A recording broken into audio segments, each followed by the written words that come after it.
It is not an easy life. No, it is not. And then, we have the hope that maybe next year is like, that's the end of it. Maybe. But like, it might not be. How disappointing is that going to be when July 4th, 2026 comes and goes? I was like, oh, why? Now how long? And then I heard somebody say 2030, and I'm like, I don't even know if I can wait 5 more years after next year comes and goes, if it does, which it might. Because we don't really know. We're just like guessing, like, oh, okay, a little season or short season, or even if the root word was not season, it was just for a time, we don't know how long. We don't know how long that is. One thing I do know, though, is that the preterist, the full preterist's interpretation, how they try to say the short season was like super short. I don't remember what they say. If it was like, I don't know. It was a remarkably small amount of time that they believe the short season came and went. How in the world, and I'm taking this from someone else's observation, which I think his name is Tyler Woods. He made a YouTube channel maybe kind of recently. I don't know. I just came across him recently though, and I love his content because he just sits there and hashes through Bible verses and talks out his thoughts. And he's trying to figure things out just like we are. So I enjoy that. I enjoy that format. And just people being real that they don't know. I like that. That's where I'm at too. If you're anything but that, I don't know if I can trust you. Because at this point, what do we know? But he made this amazing observation that the short season, it can't be so incredibly short, because it can't be as short as the full preterist claim, because it would take a while for Satan to deceive the nations. That's not going to happen overnight. I mean, witchcraft is pretty strong, but to totally deceive all the people coming right out of the millennial reign, that's going to be a task. And we're seeing that task happen right now. And it's been a task. It took re-education camps. It took what we call schools, which is mind control programming. It took TV. It took a lot of wars, not just one, but several wars. It took relocations. It took plagues, wiping some people out. It took putting people in insane asylums. It took medicating people.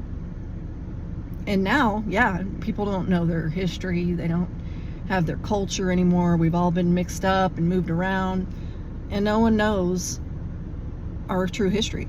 We're just given this false narrative, and a lot of us are seeing through it now, but we don't know what our true history is, just that we might be in the short season. Pretty sure, because it's the only thing that makes sense. Definitely new heaven, new earth does not make sense. Not even spiritually. Do you feel spiritually free of pain? Spiritually free of suffering? Is Jesus here face to face like it says he will be? No. This is, if anything, more like hell. I mean, I did question for a while, is this hell? But I don't know why Jesus or God or whoever's wonderful presence entered that room. I don't know why he would do that if this is just too late and we're just in hell and I'm just lost forever now because it's all said and done. I mean, unless this is Abraham's bosom and we're waiting to be resurrected, that's, I guess, a possibility, but it doesn't seem like we're inside the earth in Sheol because I see the blue sky, so I don't think that's it either. It's just the short season. It's the only thing that makes sense. You got to listen to your discernment. There's just nothing else that it could be now that I've been presented with the evidence. Well, because Jesus said he would return in their generation. Some of them would not die before he returned. Well, then he did what he said, and he already returned. But yeah, it wouldn't take a few years to deceive the entire world into going up against the camp of the saints and Gog and Magog. It would take a longer time than that, It may not be quite 1,000 years, but it's probably less than 1,000 years, and it's probably significantly less than 1,000 years if they're calling it short time, short season. Then I'm not thinking too much longer. So yeah, I think we're probably right on track with what we think. And I feel like if I had to guess what's going to happen next, because that's what we're kind of doing, right? Well, what's next and what do we do now? Well, I feel like I'm supposed to spread truth, because when I found all this stuff out, especially starting with the pokies, I was like, I just got to tell people, because most people will not want to do that to their children and, you know, set them up for a lifetime of suffering and illness. They're just not going to want to do that. It's not worth the risk. God's design was perfect. Why would we even mess with it? I'd rather risk the possibility of getting said infection, you know, because most of them aren't that fatal, you know, and often there's many benefits conferred from just having it naturally, like some cancer reduction rates, certain types of cancer, immunity to certain things, and now you have true immunity to the virus or whatever you want to call it. You know, it's like, I don't even really believe in that, because I'm more terrain theory anyway. It just makes more sense, because they've tried to infect people with viruses and it doesn't work. There's this thing called Koch's postulates, or Koch's postulates, whatever you want to call it, and there's like 5 things that have to be proven in order for germ theory to hold, and like none of them hold. So it's not true. It's false. And terrain theory is a pretty viable alternative to that, and that just says, because we know we have staph and we know we have strep, those are all normal bacteria things to find on your skin in a healthy person. So if you find an abundance of that in some said tissue, then it means that that tissue was unhealthy, and now those bacteria are flocking to that area to take care of it, to eat that diseased tissue, because that's like, the body is symbiotic. It works like that. So diseased tissue attracts certain bacteria, and that's why you're finding high numbers. It's not that the bacteria have attacked you and now you need to kill the bacteria. It's like, you need to figure out why that tissue is diseased in the first place, take care of that, and then the bacteria will leave on their own. I'm not saying don't use some natural antibacterial substances that will cause no harm, like maybe some tea tree oil or oregano oil. There's other things too, castor oil. Like, these are all things that came from God's creation that won't hurt you, but might help. And you know, you still need to get to the root cause, which is probably diet. We gotta eat better. We gotta eat nose to tail, like we've been doing in our past, not like what we're doing now, where we're eating like crackers and chips and bread, and it's all been sprayed with glyphosate, and even the organic stuff has been contaminated and GMO'd. You just can't trust all that. But if you go back to eating whole foods and eating nose to tail, eating soups where you've used homemade fresh stock to make your soup, like, your body's gonna start to heal if you give it the building blocks for healing. It heals itself. If you've never noticed, like, if you cut yourself, you think you need to put a band-aid on for you to heal? Like, you don't even need to do anything, unless that wound is terribly dirty, or you cut yourself with like a nail that was sitting in some poop. Like, you probably don't even need to wash that thing, and it will heal itself. Now, I usually, if it's deep, I usually do squeeze it, let the blood cleanse itself, because that's what it does. That's why you bleed. It's like cleaning the wound as the blood gets out. So you want it to do that. You don't want to stop the bleeding right away, unless it's like super deep. You cut an artery, yeah, get that stopped right away before you lose too much blood. But if it's any other wound, you want it to bleed. Like puncture wounds, that's why they're more dangerous, because they don't really bleed and they got really far, and so you can carry foreign material into the body, but the body can even take care of those things. But it's just a little more of a challenge. More is involved, and it might hurt more, and it didn't clean itself. It didn't bleed like a cut would just bleed, and then, you know, just like after that, you've let it bleed a little bit. Typically don't even need a band-aid. If it's a deep cut, maybe put something on it so that you don't reintroduce something like feces or things you wouldn't want in your blood.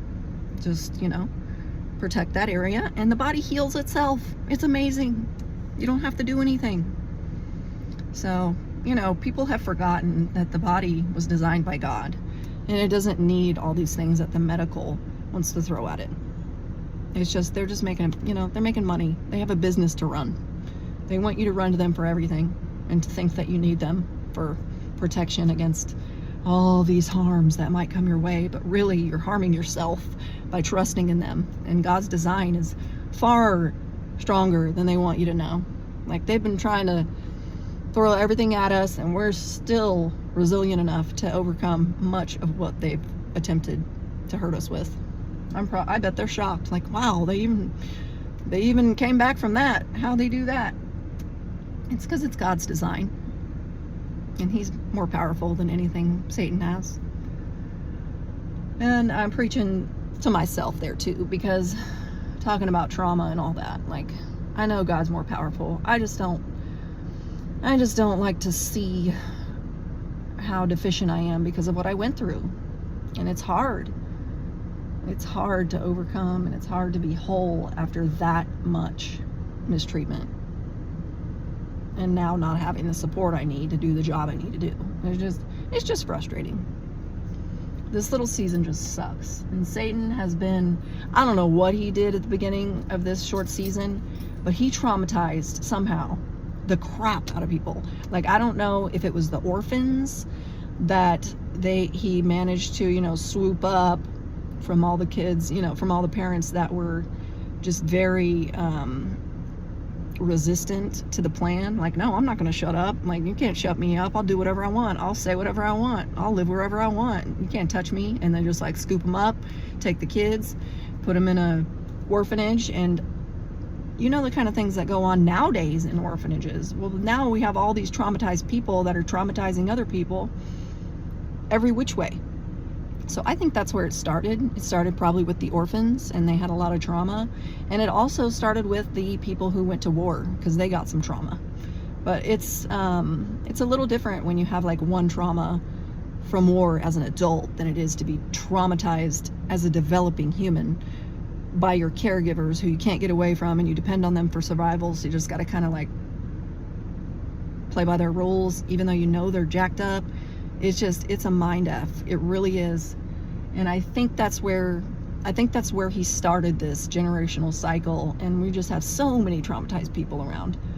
I'm just, you know, I know I'm one of many. Like, every cigarette smoker, every alcoholic, every addict, every depressed person, every anxious person, they're all dealing with childhood trauma, in my opinion.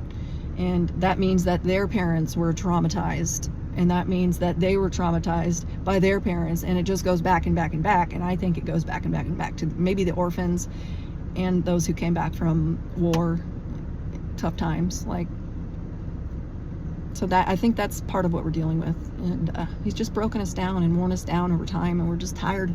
We're just ready for the end. Bring it on. Bring it on. Oh, and I kind of feel like this is how it's going to go down, because we want to know what's coming. Well, I think what's coming is that probably all of this chaos that's going on right now, it's probably, you know, order out of chaos. So maybe Trump is going to do, you know, something here after he causes a lot of chaos. Satan, not Trump, unless Trump's Satan, which I don't know. It's possible. But anyways, you know, the spirit of Satan and his legion, they're causing all this chaos. Well, somebody's probably going to come in, establish world peace, probably make everything so much easier on humans, mankind, whatever you want to call it, you know what I mean? And we're probably going to have like a mini golden age, probably pretty short-lived, because now they will present the last card, the alien narrative. And, you know, we'll probably get invaded by aliens, and people are going to be like, I'm not about to give up this peace that I've been waiting my whole life for, and that we've been just struggled so much to finally get here. We're not going to give it up for these stupid aliens. Let's go up and let's fight. And so probably Christians, probably everyone is going to unite and fight, and it's not going to be aliens. It's probably going to be the camp of the saints, New Jerusalem, you know, the battle of Gog and Magog. That's kind of how I feel like it's going to play out, but I could be wrong. The alien narrative could start tomorrow, and we could just be pretty much persuaded to fight against it, and maybe even offered a hefty reward for doing so. Like, you will get this much money and you'll never have to work again. And I bet you most of these weary people will be like, okay, sounds good, it's worth it. Because at this point, if I didn't know what that was, I would be like, I'll fight. But now I know, and I won't fight. You know what I mean? Because I'm not going to get destroyed. I don't care what battle it is. My answer will be no.